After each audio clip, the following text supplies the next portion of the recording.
Overwhelmed. If life feels like it's running you over, stop for a second and listen. There is a pathway out of that fog, and it doesn't start with another productivity hack or a weekend retreat. It starts with 4 simple, science-informed moves you can do in the next 20 minutes that change how your brain shows up. That's what I want to teach you today, how to find a pocket of real peace when everything inside you is screaming chaos. If you're new here, hit subscribe so you don't miss practical tools like this. Alright, let's get into it. First, let's get crystal about what's actually happening when you feel overwhelmed. Because most of us mistake regular stress, the kind that can sharpen you and push you to perform, for true psychological overwhelm.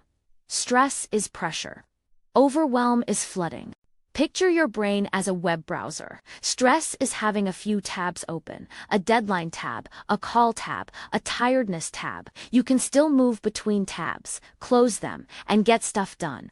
Overwhelm is opening 100 tabs, a dozen of them frozen, some playing videos you didn't even start. Your computer slows, the cursor hangs. That's psychological flooding. Your prefrontal cortex, the part that plans, focuses, makes decisions, gets put on mute. Meanwhile, your amygdala, the alarm center, turns the volume up on fight, flight, or freeze. You're not being dramatic. Your biology is doing what it's wired to do. Let me give you 3 quick, everyday pictures so you know I'm not talking abstractly. Picture 1. You hit inbox 0 fantasy for a second, but your unread messages have multiplied while you were in a meeting. The notifications look like a cliff.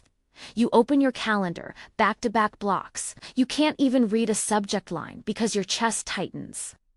Picture 2. It's 7 p.m. The kids are crying, dinner is burnt, the laundry is 2 loads behind. And you promised you'd do a 30-minute call with your boss. Picture 3. You're a caregiver. You've been juggling meds, appointments, and appointments about appointments for weeks. And your own list of needs is a sticky note underneath everything else. In each of these scenes, it isn't just that you're busy. Something in your brain has crossed a threshold, and you feel flooded, flat, and powerless. Quick truth. Your brain is not broken. It's reacting exactly as it was built to. That's both a relief and the key to getting better. Because if overwhelm has a biology, it also has biological fixes. We're going to use that. A few clinicians I trust frame this plainly. A Harvard-trained psychiatrist I talk to often, Dr. K, loves saying, there are 2 kinds of challenges, active and passive. Active challenges are problems you can touch and change. Passive challenges are everything happening to you, which you can't control directly. When overwhelm accumulates, most of what's in your head are passive challenges, and the brain's alarm system treats them like immediate threats. That's what drowns your capacity to think clearly. Dr. Aditi, who runs a stress clinic and teaches clinicians about burnout, reminds people that the nervous system is the neutral party in this. It's doing its job, but we need to help it reset so we can reaccess the part of the brain that makes choices. So here's the promise. You don't have to wait weeks for a retreat or months of therapy to feel like you can breathe. You can use tiny, repeatable moves that change your physiology and your psychology. That's the core of the 4-step protocol I want to teach you. It's research-aligned and clinically practical. Step 1. Label the state. Step 2. Reset the body with breathing. Step 3. Reset the mind with a timed brain dump. Step 4. Restore agency by doing one small, controllable thing. That's it. Label, breathe, dump, act. Let's walk through each of these, not as a lecture, but as a coached practice. I'll give you the why and then the exact how. Step 1. Labeled the state. This is the deceptively powerful move where you literally name what's happening. Say to yourself, I am stressed or I am overwhelmed. If you can get more specific, great. I feel flooded. I feel scattered. I'm panicking. There's research in emotion science that shows labeling an emotional state, putting words to the feeling, reduces its intensity. It's called affect labeling. You don't need to know the jargon to use it. Say the words, Once you label it, your prefrontal cortex can start humming again because you've created a tiny gap between you and the feeling. That gap is where choice appears. I want you to practice this now in your head. What's the headline word you would give this moment? Overwhelmed, tired, scared? Don't judge your word, don't try to fix it. Just notice and name it. For a lot of people, that 5-second act is the first relief because it interrupts automatic escalation. Okay, step 2. Reset the biology with breathing. This is where we move from thinking to doing something your nervous system will notice. Breathe work is simple, but not trivial. I'm not promising breathing is a cure for anxiety disorders, and I'm not replacing therapy. But research and clinical experience both show that targeted breathing can shift the autonomic nervous system quickly. One breathing pattern is particularly practical and evidence-lined for getting out of that flooded zone. 2 short inhales in through the nose, followed by 1 long, slow exhale out through the mouth. Repeat that cycle calmly and purposefully for 1 to 5 minutes. Here's how to do it. Sit or stand with your feet grounded. Inhale softly through your nose, a gentle 2 count. Inhale a second time, also 2 count. Then exhale slowly through your mouth on a 4 to 6 count. Make the exhale noticeably longer than each inhale.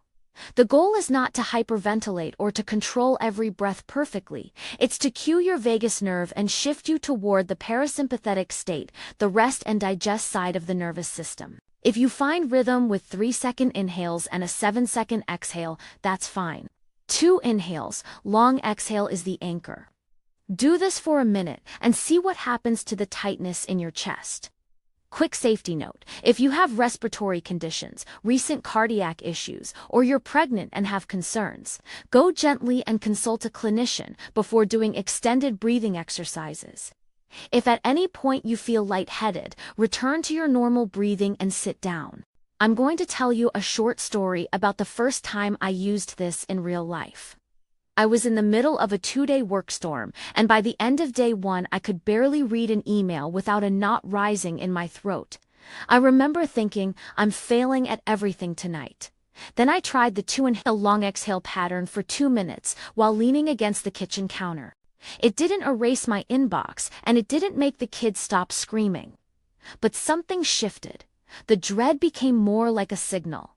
I could make a plan, my chest unclenched enough that I could think clearly for 5 minutes. That 5 minutes gave me the ability to take the next tiny step. Why does that work? Because when you lengthen your exhale, you engage the parasympathetic system via the vagus nerve. The heart rate tends to slow, blood pressure can settle, and your brain's alarm dial gets turned down a notch or 2. Clinicians like Dr. Russell, who specialize in anxiety and breathwork, will tell you that targeted breathing isn't a magic wand, it's a reliable lever. Pull it and your system responds. After a minute or 2 of breathing, here's a microcheck. Can you name one thing you could do right now that feels small and doable? If not, that's okay, we're not at the action step yet. But if your mind is slightly clearer, we can move into the mental reset. Step 3 is the brain dump, and I mean dump. This is cognitive offloading at its most practical. Studies in psychology show that writing down your worries and tasks before bed can improve sleep and reduce mental replay. More broadly, cognitive offloading, moving information from your head to a tangible place, frees up working memory and reduces intrusive thinking. So we'll use a structured 10-8 method, set a timer for exactly 10 minutes, and write without editing. Not thinking about grammar, not organizing, not deciding priorities. Just retrieve everything that's taking up space in your head and put it onto paper or into a notes app. Here's how to do the 10-minute brain dump. First, pick your medium. An actual piece of paper and pen is often best because the tactile act of writing can help with memory and closure. If you prefer digital, that works too.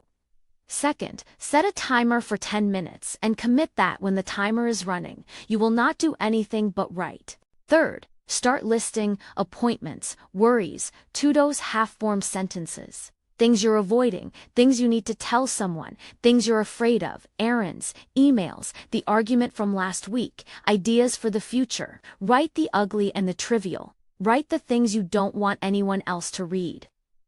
Don't categorize, don't prioritize, don't create a to-do plan, just empty the head. I want to be clear about one thing. This is not a planning session, it is an unloading session. After the timer ends, you'll have a pile of thoughts on paper. That's a good thing. It's not solved, but now it's visible. And visibility matters because until thoughts are outside your skull, the brain treats them as ongoing threats or pending tasks. Once visible, you can decide what to do next instead of being dragged by invisible obligations. Let me show you a micro example of what that looks like. Imagine you're midway through that 10-minute dump. At minute 3, you write "Call back Sarah about school conference." At minute 5, you scribble taxes. At minute 6A, frantic "What if mom falls?" Minute 8, start meal plan. Minute 9, I hate my job. And minute 10 is a messy "I can't do this." On the surface it looks messy, but that mess is now a map. Instead of all those items pinging your amygdala, they're on the page. Then, after the dump, you can do a very brief triage. What needs immediate attention in the next 24 hours? What can be delegated or scheduled? What can be placed on a list for next week? And what is a fear that needs empathy rather than action? This is where many people get stuck. They either stop after the dump and feel exposed, or they try to fix everything at once. That's why step 4, the agency step, exists. But before we get there, let's linger a little longer on the brain dump, because the way people do it poorly is with caveats, and caveats kill the effect. If you're writing, stop saying to yourself, "I'll only write the important stuff." No, write the jittery stuff, the petty stuff, the big stuff, the shameful stuff. Write the sentence fragment. If you pause, write blank and keep going. The goal is to make the noise external. Clinical teams who work with burnout often encourage patients to do a daily 5 to 10-minute brain dump before bed. A Baylor-led line of research and clinical anecdotes suggests that structured expressive writing can reduce rumination and improve sleep for many people. Again, we're not promising this fixes clinical insomnia or mood disorders. But the evidence supports its value as a low-cost strategy that often produces measurable relief. Here's a small, practical template to help your 10-minute dump run without friction. Start with today. Write down everything you did and everything that worried you. Move to this week and list appointments and tasks. Then people, names of people you owe things to or who are weighing on your mind. Then fears, whatever pops up. Finally, ideas, things you wanted to remember later. It's okay if your list is lopsided. The structure is just a scaffolding to keep the pen moving. A short real-world vignette. I had a listener who told me she used the 10-minute dump while sitting in her car in the parking lot of her office every evening. She said it felt like emptying a backpack full of stones that she had carried since morning. The first few nights, she cried, "That's common." After a week, she said she could actually relax for an hour before bed and sleep better. She didn't solve all her problems, but she stopped carrying them into every interaction. That's the point. Now, if you're doing the brain dump and your list is overwhelmingly urgent, like safety concerns, suicidal thoughts, or severe impairment, pause here. This method is not a substitute for immediate professional help. If you're in crisis, please contact emergency services or a mental health hotline in your area. Seeking help is courageous and necessary when the load exceeds what small tools can handle. Assuming your list is heavy but not catastrophic, here's the transitional move between dump and action.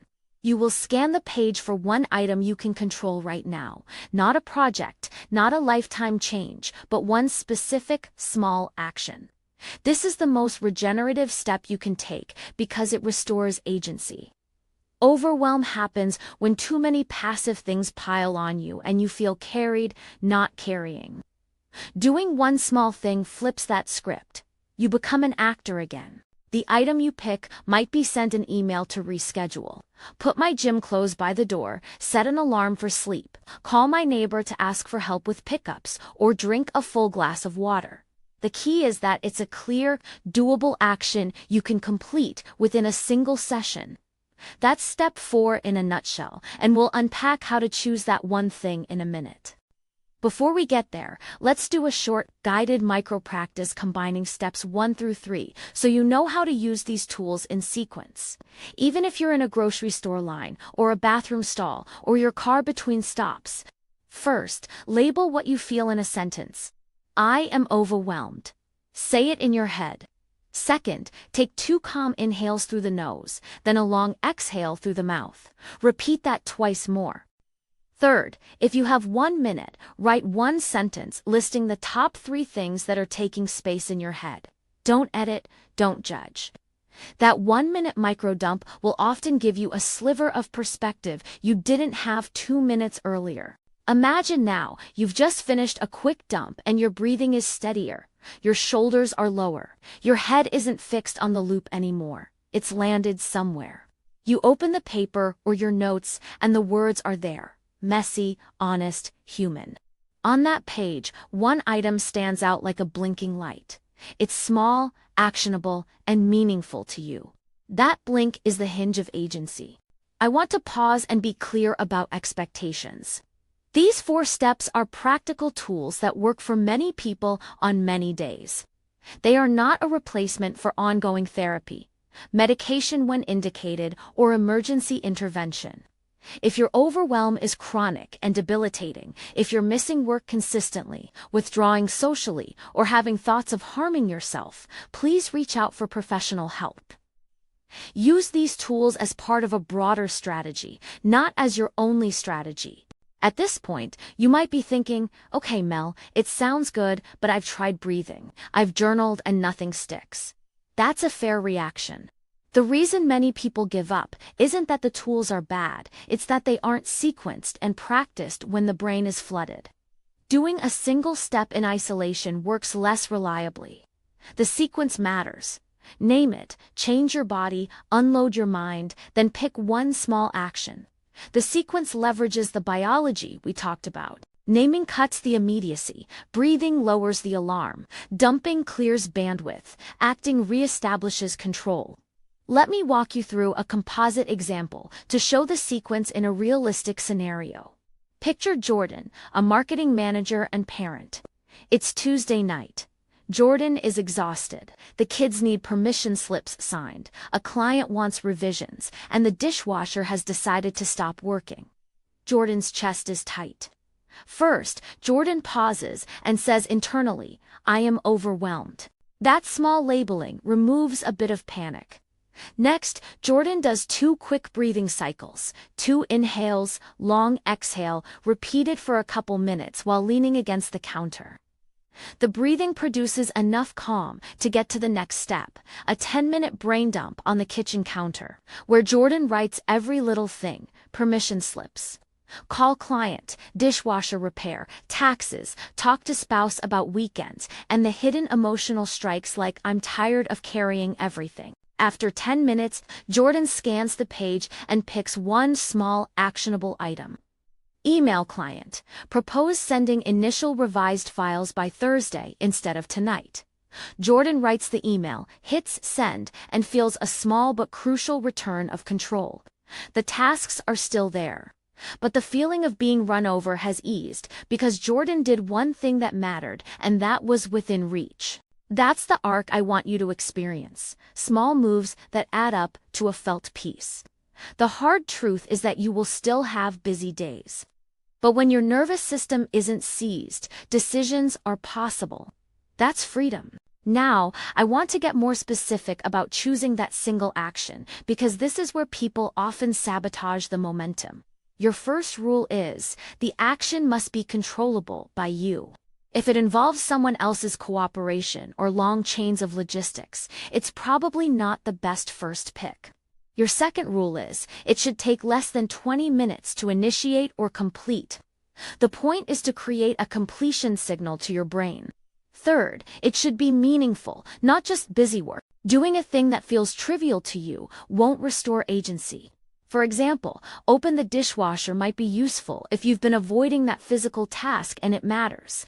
Draft a 3-year strategic plan is not. In a moment, I'll offer examples tailored to different life contexts: working parents, caregivers, professionals in a high-demand job. But before we list examples, I want to invite you to practice an in-the-moment selection. Look at your brain dump and ask yourself 2 questions, silently. Question 1, can I do something to change this within 24 hours that is under my control? Question 2, of the things I can control, which one will move the emotional needle most, which will lower my dread or make me feel slightly less under siege? Pick that one and do it. There's another wrinkle I want to name: the temptation to pick the easiest thing that doesn't matter. We call that low-impact busyness. It feels productive, but doesn't change your underlying situation. Resist it. The action you pick should feel slightly uncomfortable, but doable. It should be the smallest possible thing that actually moves you forward. Imagine again, your brain dump, your breathing, and now your hand hovers over the page. You choose, maybe text neighbor to ask for help with carpool. Maybe move one assignment to next week and inform the team. Maybe put phone in airplane mode for 2 hours. You do it, the system relaxes. You anchor that relief. Okay? We've named the problem, explained the biology, taught the breathing, practiced the brain dump, and outlined how to pick your one meaningful action. You might be sitting there wondering, how long does this take to work? Some people get relief within minutes. For others, it's incremental. Expect waves. The important part is repetition. Like any skill, this gets easier the more you do it. The neural pathways for calm aren't magic. They're practice. Over time, your brain learns that naming plus breathing leads to action, which leads to control. The network that supported calm strengthens. There are also practical variations to make this fit into real life. If you're short on time, do a 30-second micro dump. Write 5 things occupying you. If you're on public transportation, breathe for 1 minute and do a 3-line dump in your notes app. If you're caring for someone and can't leave them, try a breath, pause, and a 1-item micro-action, like asking for a 10-minute check-in with a friend. Before we move on to more examples and troubleshooting, one more clinical voice I respect. The idea of active challenges versus passive stressors is crucial. Overwhelm accumulates when too many things feel like they are happening to you. Choosing one active thing flips that dynamic. That's why in our 4-step flow, the final step is not to create a huge plan but to pick one small, active choice that you can complete. That tiny choice is the seed of regained peace. Now, I could go on listing examples and edge cases for hours, because human lives are gloriously messy. But let's anchor this in 2 microscripts you can use right now. Script A, the 3-minute emergency reset. 1, label it, think I am overwhelmed. To breathe, to gentle inhales through the nose, then a long exhale through the mouth. Repeat 3 times. 3, dump mini. Write 3 things you are thinking about right now. For act, choose one thing from those 3 you can finish or start in the next 10 minutes and do it. Script B, the evening unwind for better sleep. 1, label it, aloud or inside, I am carrying too much. To breathe, 2, inhale, long exhale pattern for 2 minutes while seated. 3, 10-minute brain dump. Set a timer, dump everything. For pick one small night action. Put tomorrow's top shirt out. Set the coffee to brew, text one person you need help from, then close the notebook and give yourself permission to rest. These scripts are short and repeatable. They are not promises that life will stop being hard. But they do give you a predictable way to reclaim your nervous system and a real path to finding peace in the middle of chaos. At this point, you might be asking practical questions. What if you do all this and still don't feel better? What if your brain dump makes you cry? What if you're in a relationship where asking for help is complicated? Those are all valid. The next segment will walk through troubleshooting, boundary scripts, and how to pick one action when your list is dominated by interpersonal dependencies. We'll also unpack clinical red flags to watch for and where to get help. But before we pivot into those finer points, let's pause where most people actually live, between the dump and the choice. You've just finished a 10-minute unload. The paper is messy, but it is yours. On that page, there is an item that is controllable by you. You pick it. You do it. That act, small, mortal, human, is your lever. When you push, the lever moves the world enough for your brain to notice the difference. That movement is the doorway to peace, not peace as in perfect calm, but peace as in usable calm, a place where thinking becomes possible again. So right now, before we go into examples and the common traps people fall into, do this quick check. Can you name the word for what you feel? Can you breathe to inhales and a long exhale? Can you write for 3 minutes, even a partial list? If yes, you're already practicing the skill. If not, start with the breathing and come back to the writing. We'll pick up from here and dive into specific examples for parents, caregivers, and people with high-demand jobs. Plus, how to choose that single meaningful action when everything seems to depend on other people. We'll also explore how to embed these steps into your day so they don't remain emergency tools but become a way of living. Not to make life less busy, but to make you less carried by the busyness. Before that, one quick thing. If this message is landing for you, consider subscribing so you can get more practical, evidence-based tools delivered to you. It helps keep this work going. Now, imagine standing with your page in front of you, a pen in your hand, and one small item ready to be acted on. That door is open.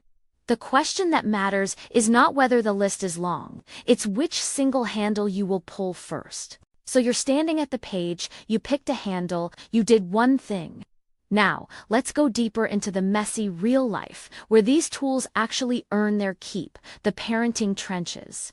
The caregiving marathon, the pressure cooker at work, and how to make the 4-step flow reliably usable there. Picture a different set of scenes and watch how the same sequence adapts. A working parent's night, imagine Maya, 2 kids under 7, a deadline looming, and an inbox that reads like a to-do list for other people's emergencies. The instinct is to power through until everything is done, except that power-through strategy is exactly what accelerates overwhelm. Instead, Maya does this. She names it internally, says, "I am overwhelmed." She steps into the hallway, leans against the wall, and does 2 soft inhales and a long exhale 3 times. Her chest loosens and her thinking clears just enough to do a 10-minute living room dump while the kids watch a short show. On the page, she finds email client to push deadline, start crockpot, text neighbor to bring leftover pasta. She chooses the email because it will remove an immediate pressure and takes 5 minutes to write a 1-paragraph message proposing a new timeline. She sends it. It's not perfection, but her nervous system notices. The loudness drops. The next thing she does is text her partner a simple request. "Can you pick up milk? I'm on call after 8. That small coordination reduces friction for the evening. The point here isn't to solve everything, it's to create breathing room so you can parent and work from a calmer place. A caregiver's marathon. Now, think of Marco helping his mother with medication schedules and appointments for months. His list is long and often unending because other people's needs are ongoing. Marco's overwhelm is chronic because much of what he manages is passive things happening to his mother that require ongoing attention. In Marco's toolkit, the strategy includes involving others. After the brain dump, he identifies one tiny action that redistributes load. Maybe it's a 5-minute call to a sibling to say, "Can you take mom to the appointment on Thursday?" Or it's scheduling a home health aide for 2 hours next week. The choice is the minimal step that forces cooperation. It's not an abdication of care. It's a practical restoration of agency. High-demand job scenario. Then there's Priya, who runs a team that's been overloaded for months. She worries that picking one task to defer will make her look incompetent. Yet when overwhelm persists, her decision-making suffers, and she actually performs worse. After labeling and breathing, she does her dump and finds presentation prep, reassign Q3 deliverable, and client draft. The one action she can control is to block 30 minutes on her calendar labeled Do Not Disturb, finalize client draft, then send a short note to the team explaining the block and who to contact in urgent cases. Blocking and communicating are tiny but decisive moves that restore her ability to function.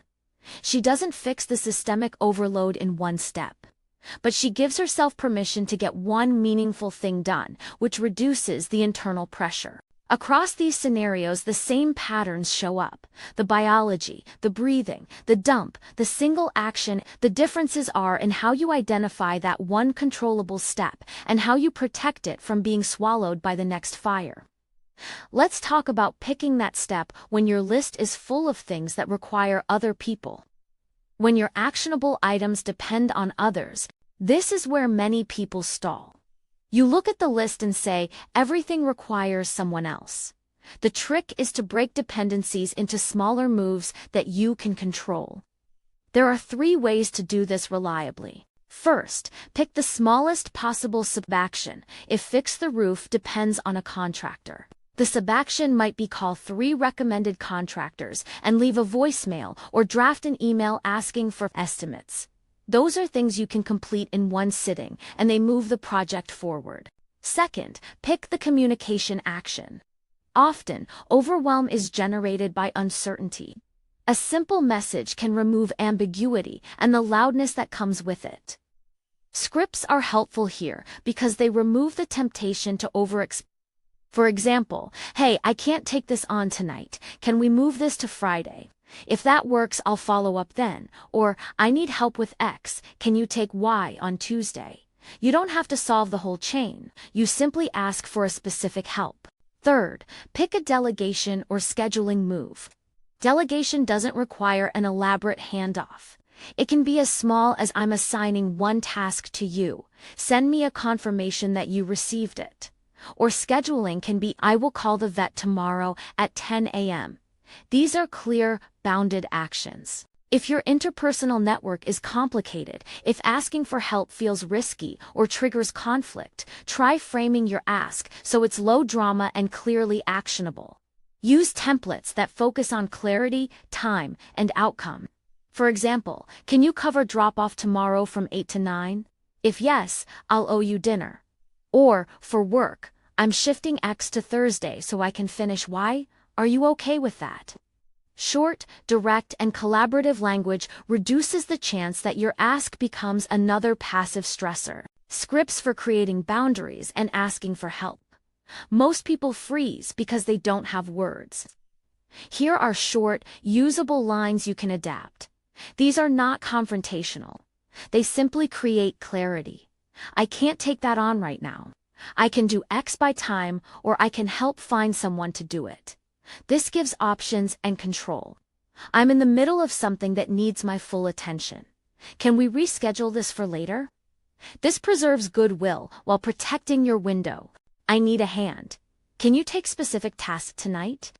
This specifies what you need instead of vague requests like can you help? I'm setting a 30-minute focus block. Please ping me if it's urgent. This sets expectations proactively. I'm carrying a lot right now. If you can help with task, I'll be able to do other task. This makes the exchange visible and reciprocal. Use I language, keep it brief, and don't overexplain. The goal is to create a doable change, not to convince someone that your stress is valid. When the tools hit resistance, sometimes you'll do the breathing, the dump, and the single action and still feel stuck. That happens. Here's how to troubleshoot without blaming yourself. If the breathing doesn't seem to help, check your expectations and check your physiology. Breathing is a lever, not a lock.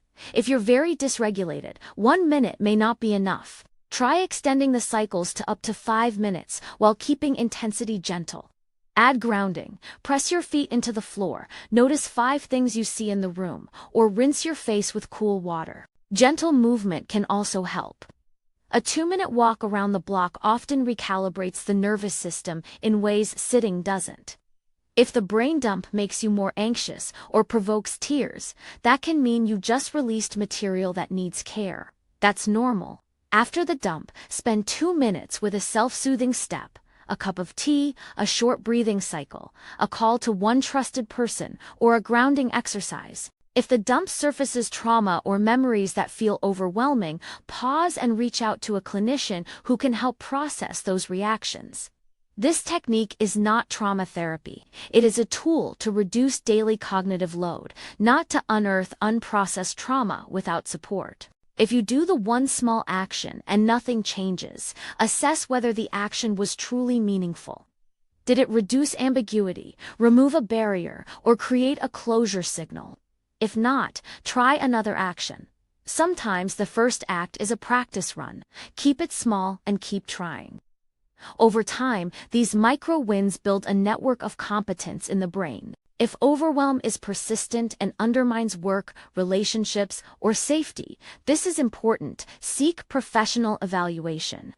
Chronic functional impairment, persistent insomnia, despite reasonable sleep hygiene, thoughts of self-harm, or inability to eat or get out of bed are indicators that you need clinical support. Reaching out to a therapist or psychiatrist is not failure. It is an intelligent strategy, like hiring a specialist for a complex problem. Red flags that mean you should seek immediate help include thoughts of harming yourself or others, severe disconnection from reality, or an inability to care for yourself or dependence. Hotlines exist in most countries. If you are in immediate danger, contact emergency services.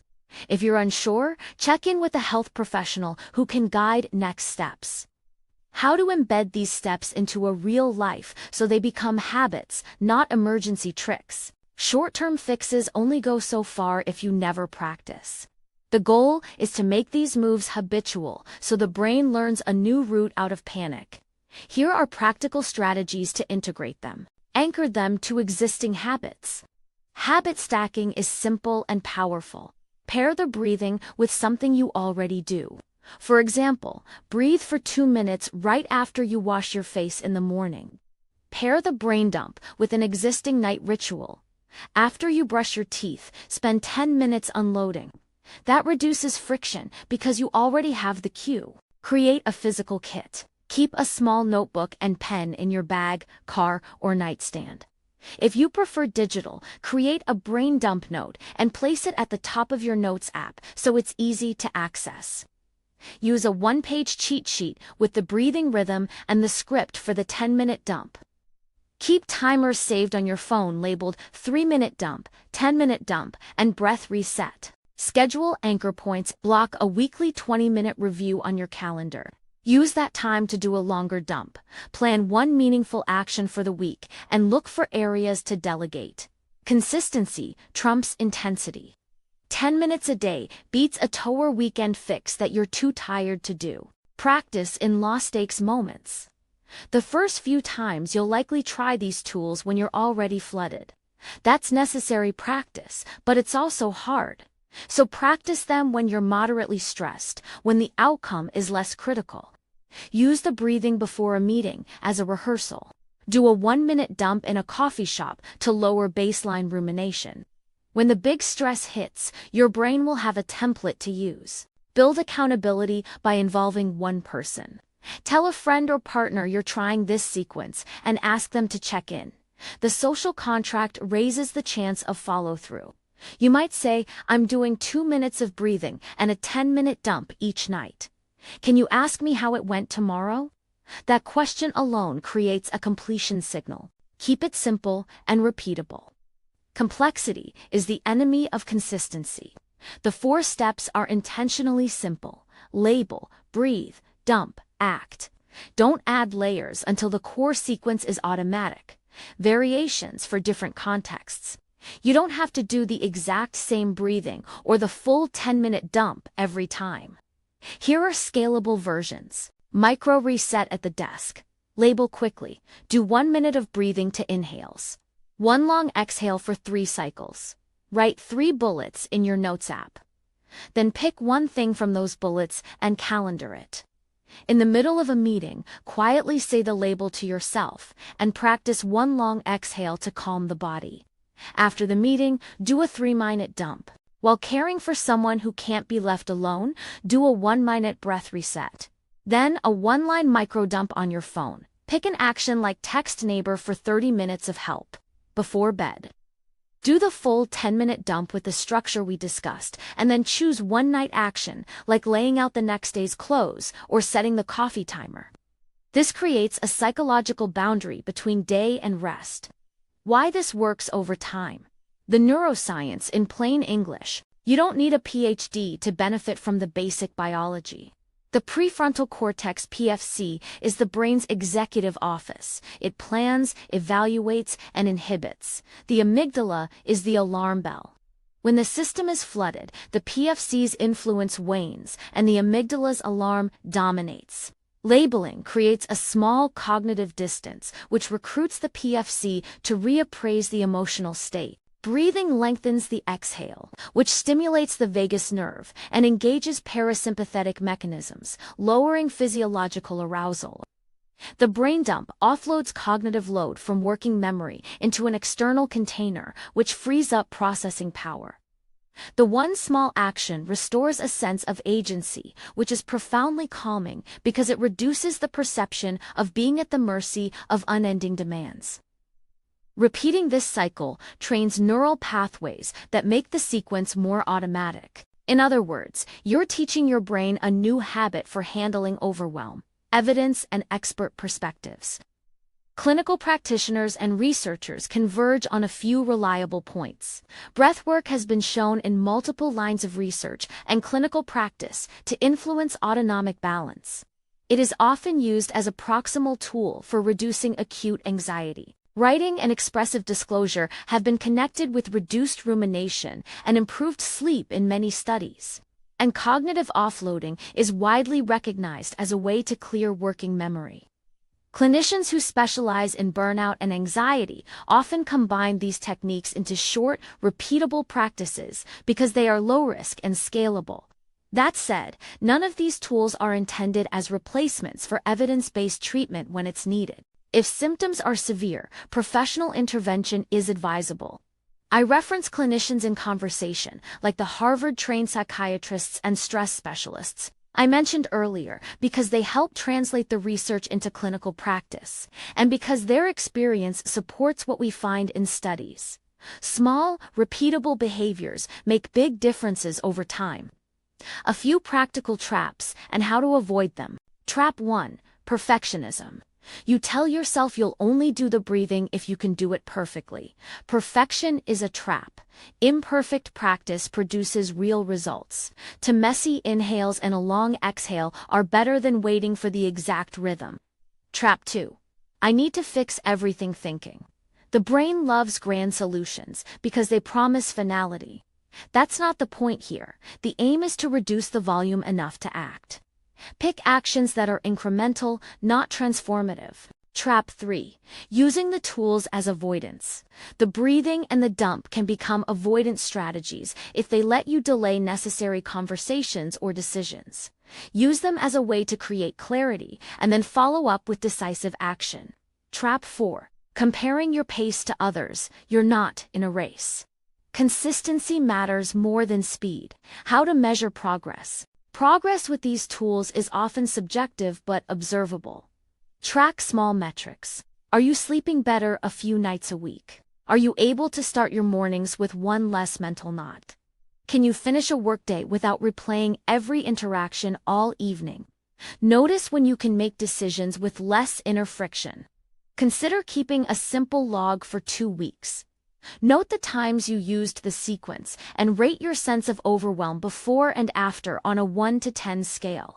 This is not about hustling for data, it's about creating feedback so you can see the cumulative effect. When professional help might be the next step. If you find that these tools provide little sustained relief, consider connecting with a mental health professional. Therapy can help with persistent patterns, trauma, or mood disorders that require deeper work. Medication can be an important component for some people when prescribed by a qualified provider. Psychiatrists, psychologists, and licensed therapists can create an integrated plan that may include the techniques we discussed alongside other interventions. If you ever experience suicidal thoughts, inability to care for yourself, psychosis, or an inability to function at work or home, seek immediate professional help or emergency services. A few closing practices to carry forward. The 1-minute check before transitions, before leaving work. Do a 1-minute dump of the top 3 things on your mind. It creates a clean boundary. The Sunday 20, once a week, spend 20 minutes doing a longer dump, and pick 3 things for the week where you will choose to exercise control. Make one of them delegable. The phone on airplane mode experiment. For 2 hours on one evening this week, put the phone away after you choose one small action. Notice how your nervous system responds. The ask for help habit. Once a week, practice asking for a small favor. It reinforces the muscle of delegation and builds social reciprocity. Putting it all together, a final composite example. You wake up on a typical chaotic morning. Your mind is buzzing with fragments, calls, deadlines, groceries, a school project due, and a meeting in 20 minutes. You catch yourself spiraling. Stop. Label it. I am overwhelmed. Breathe. 2 soft inhales through the nose. A long exhale through the mouth. Repeat 3 times. Pull out your notebook and do a 1-minute dump. List the top 5 things occupying you. Scan the page and pick one controllable action that will lower the noise. Maybe it's sending one email asking to reschedule a meeting or texting your partner to confirm pickup. Do that one thing. Take a breath. You have not fixed everything, but you've moved from being run over to making a choice. That movement is the essence of finding your peace when overwhelmed. A quick set of microscripts you can use tomorrow. For your manager, I'm overloaded today. Can I move this to Thursday so I can give it the attention it needs? For a partner, I need a 10-minute handoff window tonight so I can do a quick brain dump and be present. For a neighbor, could you watch the kids for 30 minutes tomorrow while I make a call? I'll return the favor. For yourself, I'm doing 2 minutes of breathing and a 10-minute dump now. I'll be more available after that. One more gentle reminder about expectations. These practices won't make life perfectly calm. They will make you less carried by the chaos. Peace here is not an absence of movement. It's being a participant in the movement instead of a passive object. If you want to practice this regularly, keep the 4 words close. Label, breathe, dump, act. Make them tiny rituals and repeat them without judgment. You are not broken. You are human. The brain is responding as it should to too much demand. The good news is the brain can learn a new route. Label the feeling, slow the system with your breath, unload the noise onto paper, and do one thing that puts you back in the driver's seat. Those 4 steps are small, they're simple, they're practical, and they work again and again. If you practice them like a habit, I'm rooting for you. Take that one small action now, whatever it is, and notice how the world looks a fraction less like it's running you over. I'll see you in the next one.